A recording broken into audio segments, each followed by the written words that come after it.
है news 18 prime में। मैं हूं आपके साथ हेमंत कुमार। चलिए खबरों की शुरुआत करेंगे पड़ोसी मुल्क की खबर के साथ, जहां पर पाकिस्तान में अल्पसंख्यक समुदायों पर हमले थम नहीं रहे हैं और अब मंदिरों के बाद कट्टरपंथियों के निशाने पर आ गए हैं चर्च। ताजा मामला पंजाब के प्रांत के फैसलाबाद का है, जहां पर कट्टरपंथियों ने 3 चर्च में आग लगा दी। इसके अलावा ईसाइयों के घरों में पहले लूटपाट की गई, इसके बाद उन्हें आग के हवाले किया गया। कट्टरपंथी समूहों का यह आरोप है कि चर्च के जरिए ईश निंदा को बढ़ावा दिया जा रहा था और इस पर पड़ोसी मुल्क में घमासान मचा हुआ है। कट्टरपंथी ताकतें हावी होती हुई नजर आ रही है और तस्वीरों में यह भी सामने आया कि जब ये कट्टरपंथी चर्च में इस तरह से हमले कर रहे थे चर्च पर, उस वक्त पुलिस यहां पर तमाशबीन बनकर के देखती रही और हाथ पर हाथ धरे बैठी रही। इससे जाहिर होता है कि पड़ोसी मुल्क में ना कानून व्यवस्था है और ना ही पुलिस प्रशासन नाम की कोई चीज है, क्योंकि पुलिस के सामने कट्टरपंथी तबाही मचाते हैं, मारकाट करते हैं और पुलिस सिर्फ एक दर्शक की भांति वहां पर नजर आती है।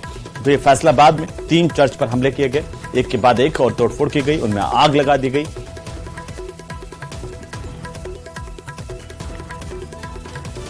चलिए आगे बढ़ेंगे। मोदी कैबिनेट की बैठक में कई अहम योजनाओं को मंजूरी मिली है। आपको बता दें कि केंद्रीय कैबिनेट ने रेलवे के 32,000 करोड़ से ज्यादा के 7 प्रोजेक्ट अप्रूव किए हैं। ये प्रोजेक्ट रेल लाइन अपग्रेडेशन और नई रेल लाइन से जुड़े हुए प्रोजेक्ट्स हैं।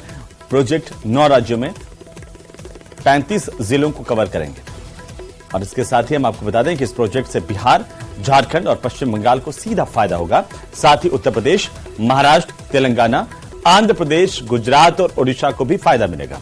इस प्रोजेक्ट से नॉर्थ ईस्ट के राज्यों से ज्यादा ट्रेनें चल पाएंगी, लोगों को सुविधाएं मिल पाएंगी। गोरखपुर कैंट से वाल्मीकि नगर की डबलिंग का इस प्रोजेक्ट की कॉस्ट है 1269 करोड़ और सबसे बड़ी बात है कि इसमें बड़ा ब्रिज है गंडक रिवर पे 854 मीटर का, यानी करीब करीब 1 किलोमीटर से थोड़ा सा कम लंबा ये ब्रिज रहेगा। कॉम्प्लेक्स प्रोजेक्ट है जिसमें बिहार और उत्तर प्रदेश के दोनों राज्यों के इसमें मदद लगेगी।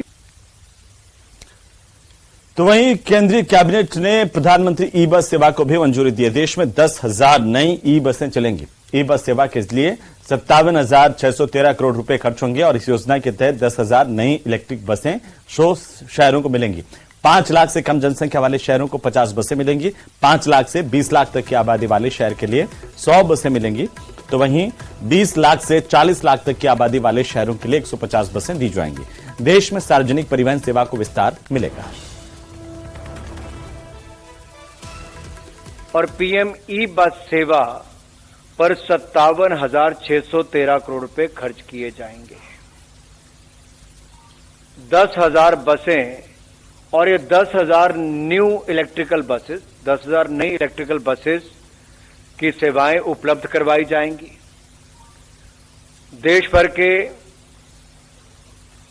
169 शहरों में से 100 शहरों को चैलेंज मेथड के आधार पर चुना जाएगा। तो वहीं कांग्रेस नेता अलका लांबा के बयान को लेकर बवाल मचा हुआ है। जहां एक और इंडिया गठबंधन में शामिल आम आदमी पार्टी लांबा के बयान से खफा नजर आई, तो वहीं खुद कांग्रेस भी अब इससे पल्ला झाड़ती हुई नजर आ रही है। अलका लांबा ने कहा था कि कांग्रेस ने 7 महीने में 7 सीटों का लक्ष्य रखा है और इस बयान का असर यह हुआ कि आम आदमी पार्टी इससे काफी खफा हो गई। उसने इंडिया गठबंधन की आगामी मीटिंग से दूरी बनाने की बात तक कह दी। तो वहीं अलका लांबा के इस बयान पर कांग्रेस ने भी नाराजगी प्रकट की है। एआईसीसी दिल्ली कांग्रेस के प्रभारी दीपक बाबरिया ने इसका खंडन किया।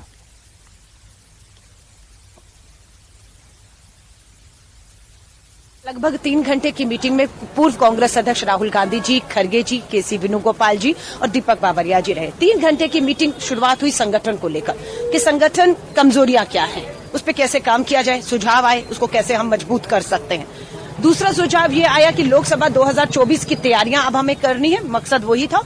दिल्ली से पहले 18 राज्यों की मीटिंगें हो चुकी हैं लोकसभा की तैयारियों को लेकर। दिल्ली 19वां राज्य था।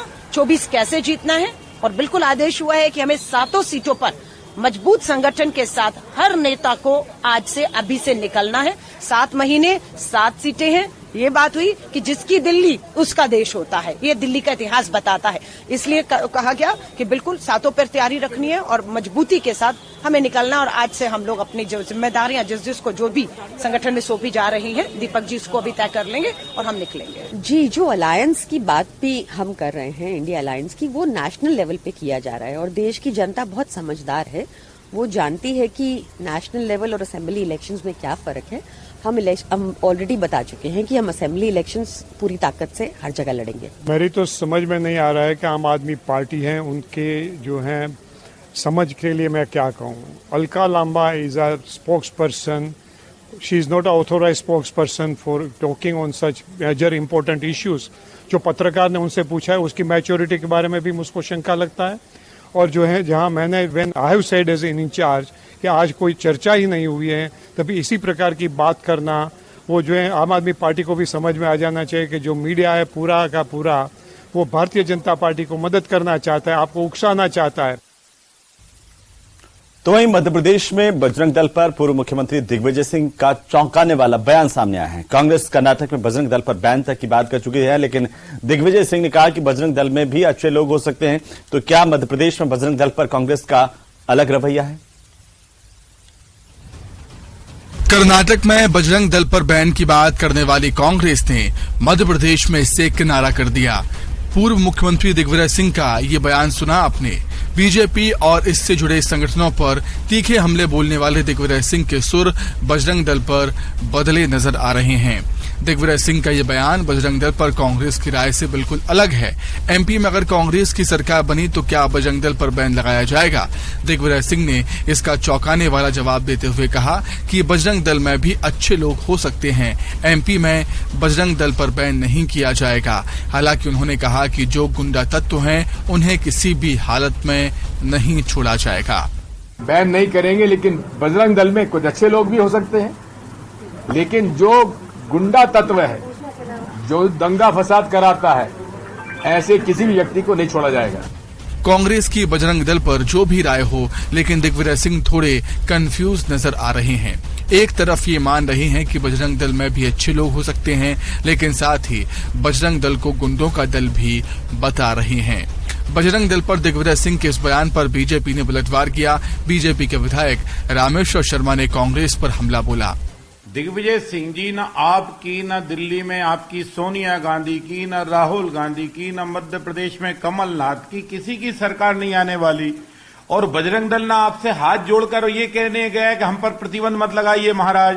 दिग्विजय सिंह जी, आप में दम हो तो बजरंग दल पर प्रतिबंध लगाओ, आप पे दम हो तो विश्व हिंदू परिषद पर प्रतिबंध लगाओ, आप पे दम हो तो संघ पर प्रतिबंध लगाओ, आप पे दम हो तो भारतीय जनता पार्टी पर प्रतिबंध लगाओ। हम तुम्हारे द्वार पर भीख मांगने नहीं गए और ना आप जीत कर आने वाले हो। दिग्विजय सिंह जी, जिन्ना की औलादों से हम माफी मांगने वाले नहीं हैं। कांग्रेस ने कर्नाटक चुनाव के दौरान अपने घोषणा पत्र में बजरंग दल पर बैन की बात कही थी। हालांकि सरकार बनने के बाद बैन नहीं किया गया और अब एमपी चुनाव से पहले बजरंग दल को लेकर दिग्विजय सिंह के इस बयान के कई मायने निकाले जा रहे हैं। Bureau report, news 18। तो वहीं Nehru memorial museum and library का नाम अब दिल्ली में बदल करके प्रधानमंत्री म्यूजियम और लाइब्रेरी कर दिया गया है। स्वतंत्रता दिवस के खास मौके पर परिवर्तन पर मुहर लगी। यह नाम परिवर्तन सोमवार से प्रभावी हुआ है। आपको बता दें कि जून 2023 में रक्षा मंत्री राजनाथ सिंह की अध्यक्षता में एक बैठक हुई थी, जिसमें विशेष बैठक में नेहरू स्मारक संग्रहालय का नाम बदलने का फैसला किया गया था और इसके बाद नाम बदलने की प्रक्रिया जून में शुरू हुई थी। यह मात्र संयोग है कि स्वतंत्रता दिवस की पूर्व संध्या पर यह काम पूरा हुआ। दिल्ली के तीन मूर्ति सर्कल के ठीक सामने बने Nehru memorial museum and library का नाम बदलकर प्रधानमंत्री संग्रहालय कर दिया गया है। इसका फैसला 16 जून को किया गया था। कमेटी की बैठक में ये फैसला राजनाथ सिंह ने लिया था, क्योंकि वो उस कमेटी के उपाध्यक्ष हैं और इस फैसले को लेने के बाद नेहरू मेमोरियल का नाम बदलकर प्रधानमंत्री संग्रहालय कर दिया गया है। 14 अगस्त को आधिकारिक तौर पर इसकी घोषणा कर दी गई है और अब ये नेहरू मेमोरियल जो है वो प्रधानमंत्री संग्रहालय के नाम से जाना जाएगा और आप देखें तो प्रधानमंत्री संग्रहालय के बड़े बड़े बोर्ड्स भी अब नेहरू मेमोरियल के बाहर लगा दिए गए हैं और दिल्ली घूमने आने वाले जो पर्यटक हैं वो यहाँ पर जब आते हैं और घूमने के लिए देखते हैं प्रधानमंत्री संग्रहालय में जो प्रधानमंत्री से जुड़ी हुई जो चीजें जो अब तक प्रधानमंत्री रहे हैं उनसे जुड़ी हुई चीजों को देखने के लिए यहाँ पर आते हैं। हालांकि केंद्र सरकार के इस फैसले को लेकर बीजेपी के और कांग्रेस के बीच में सियासत भी देखने के लिए मिली थी। कांग्रेस का कहना था कि जिनका कोई इतिहास नहीं है वो दूसरों का इतिहास मिटाने पर उतारू है, इस तरीके की बयानबाजी भी सामने आई थी। लेकिन अब आधिकारिक तौर पर इसका नाम प्रधानमंत्री संग्रहालय कर दिया गया है और आप देखें तो ठीक सामने जहां एंट्रेंस गेट है उसके सामने भी अब आपको प्रधानमंत्री संग्रहालय का बोर्ड नजर आ रहा होगा, क्योंकि कमेटी की बैठक में जब ये फैसला लिया गया था तो कहा गया था कि प्रधानमंत्री एक संस्था है और इस संस्था को इंद्रधनुष से उसकी तुलना की गई थी। तो ऐसे में जो तमाम प्रधानमंत्री अब तक रहे हैं उनसे जुड़ी हुई जो चीजें हैं संग्रहित है, यानी कि जो मेमोरीज है उनको यहाँ पर संग्रहित किया जाएगा। जब पर्यटक घूमने आएंगे तो वो अपने इतिहास को और भी ज्यादा जान पाएंगे जो अब तक प्रधानमंत्री रहे हैं। तो यहाँ पर इसीलिए इसको प्रधानमंत्री संग्रहालय किया गया है, क्योंकि तमाम जो प्रधानमंत्री अब तक रहे हैं उनको ये समर्पित किया गया है और अब से जो नेहरू मेमोरियल जो पहले जाना जाता था वो अब प्रधानमंत्री संग्रहालय के नाम से जाना जाएगा। कैमरा पर्सन कार्तिक के साथ रचना, न्यूज 18 दिल्ली। तो वहीं हरियाणा की जिला अदालत ने नूह हिंसा के आरोपी बिट्टू बजरंगी को एक दिन के पुलिस हिरासत में भेज दिया है। नूह पुलिस ने बजरंगी और 15-20 अन्य लोगों के खिलाफ केस दर्ज होने के बाद इस बिट्टू बजरंगी की गिरफ्तारी की थी। बिट्टू बजरंगी पर नूह की हिंसा को भड़काने के गंभीर आरोप है। खुद को गौरक्षक बताने वाला यह बिट्टू बजरंगी, जिसे 15 अगस्त को उसके घर से गिरफ्तार किया गया था। बिट्टू बजरंगी पर आरोप है कि वो हिंसा प्रभावित नूह में एक धार्मिक जुलूस के दौरान तलवारें और त्रिशूल ले जा रहा था, जबकि उसे हथियार न ले जाने के लिए कहा गया था। जब उसके हथियार छीन लिए गए तो उसने अन्य लोगों के साथ पुलिस पर भी हमला किया, लेकिन बाद में ये लोग वहां से भाग गए।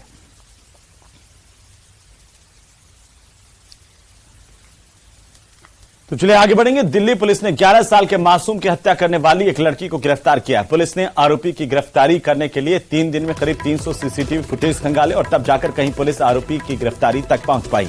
दरअसल दिल्ली के इंद्रपुरी इलाके में 10 अगस्त को 11 साल के एक मासूम दिव्यांश की सोते समय गला दबाकर के हत्या की गई थी। इस हत्या के बाद शव को बेड में छिपा दिया गया था। इसके बाद से दिल्ली पुलिस मासूम की हत्या करने वाले आरोपी की तलाश कर रही थी। आरोपी की गिरफ्तारी के बाद हत्या की वजह भी सामने आ गई है। पुलिस ने बताया कि जो आरोपी जिसकी गिरफ्तारी की गई है उसका नाम पूजा है। ये पूरा मामला प्यार में धोखा और बेवफाई से जुड़ा है। पुलिस के मुताबिक साल 2019 में पूजा और जितेंद्र के बीच में प्रेम प्रसंग चल रहा था। दोनों लिव इन रिलेशनशिप में भी रहे थे और इसमें सबसे अहम बात यह है कि जितेंद्र पहले से शादीशुदा था। जितेंद्र ने पूजा से वादा किया था कि वो अपनी पत्नी को तलाक दे देगा, फिर शादी करके हमेशा उसके साथ रहेगा, लेकिन उसने ऐसा नहीं किया और इसी का बदला लेने के लिए पूजा ने हत्या की।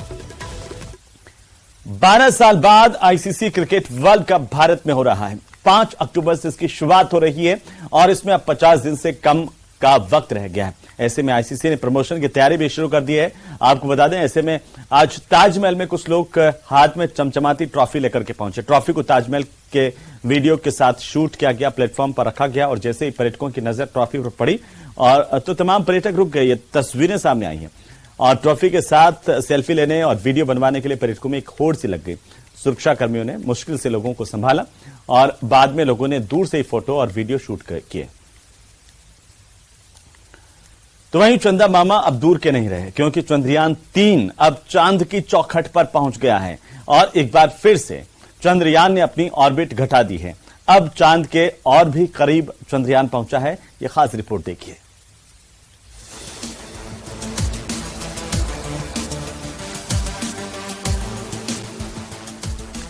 चंद्रयान 3 अब चांद के चौखट तक पहुंच चुका है। चंद्रयान ने चांद का अंतिम ऑर्बिट मैन्यूअर पूरा कर लिया है और चांद के 153 किलोमीटर इंटू 163 किलोमीटर की ऑर्बिट में आ गया है।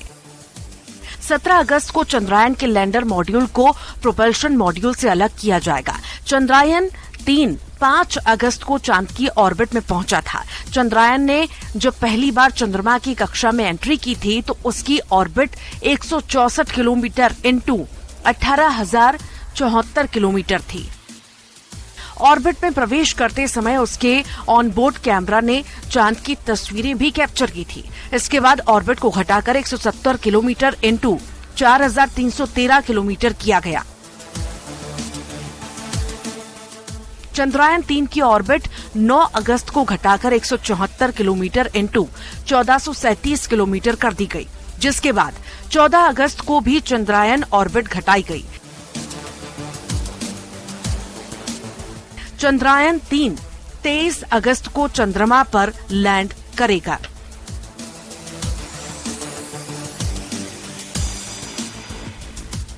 तो चांद अब दूर नहीं है, चंद्रयान अपनी मंजिल की ओर बढ़ रहा है। 1 अगस्त को चंद्रयान 3 ने चंद्रमा के मार्ग पर प्रवेश किया था और अब ये चंद्रमा के ऑर्बिट में पहुंच चुका है। चंद्रयान 3 14 जुलाई को श्रीहरिकोटा के सतीश धवन स्पेस सेंटर से लॉन्च किया गया था, जिसके बाद ये धरती से चांद तक की 3.84 लाख किलोमीटर के सफर पर है। ये मिशन इसरो की बड़ी सफलता है, जिसमें भारतीय वैज्ञानिकों ने अपनी क्षमता दिखाई है। चंद्रयान के 3 हिस्से हैं। प्रोपल्शन मॉड्यूल चंद्रयान को पृथ्वी की ऑर्बिट से चांद की ऑर्बिट तक ले जाएगा। चंद्रयान का एक और अहम हिस्सा है विक्रम लैंडर। प्रोपल्शन मॉड्यूल से अलग होने के बाद ये ऑनबोर्ड सॉफ्टवेयर की मदद से चांद पर लैंड करेगा। लैंडिंग के समय इसकी स्पीड 2 किलोमीटर प्रति सेकंड होगी, जिसके बाद प्रज्ञान रोवर बाहर आएगा। ये सोलर पैनल की मदद से पावर जनरेट करेगा। प्रज्ञान रोवर लैंडर को डाटा भेजेगा, जिसके बाद लैंडर इसे आगे पहुंचाएगा। चंद्रयान 3 चांद के दक्षिणी ध्रुव पर उतरकर इतिहास रचने के मिशन पर है। ये चंद्रमा का वो इलाका है जहां अब तक कोई भी लैंडर नहीं उतर पाया है। इस मिशन के जरिए इसरो दुनिया को साबित करेगा कि देश के पास चांद पर सॉफ्ट लैंडिंग और रोवर को वहां चलाने की काबिलियत है। Bureau report, news 18।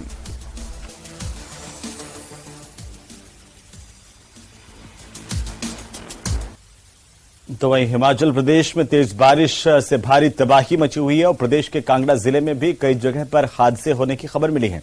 वहीं जमीन खिसकने की वजह से कई लोग अभी भी फंसे हुए हैं, तो रेस्क्यू ऑपरेशन भी जोर शोर से चलाया जा रहा है। अब 650 से ज्यादा लोगों को बाहर निकाला जा चुका है। आपको बता दें कि हिमाचल और उत्तराखंड में बीते 3 दिनों से बारिश का दौर चल रहा है। दोनों राज्यों में लैंडस्लाइड और बादल फटने की वजह से कई घटनाएं हुई हैं और 80 से ज्यादा लोगों की मौत होने की खबर है। मौसम विभाग ने अगले 24 घंटों में यहां पर तेज बारिश का अलर्ट भी जारी किया है और इसी बीच अलग अलग जगहों से तबाही का मंजर जो कैमरे में कैद हुआ है वो आपकी टीवी स्क्रीन पर है। ये देखिए किस तरीके से हिमाचल में तबाही मची है। सेना ने जिंदगी यहां पर बचाई है। नदी का जलस्तर बढ़ गया है। हवा में ट्रैक लटकता हुआ नजर आ रहा है, क्योंकि नीचे से पूरी की पूरी मिट्टी और जो आधार था वो खिसक चुका है। अब और ऑपरेशन रेस्क्यू लगातार यहां पर जारी है। एसडीआरएफ की टीमें लगातार सक्रिय हैं।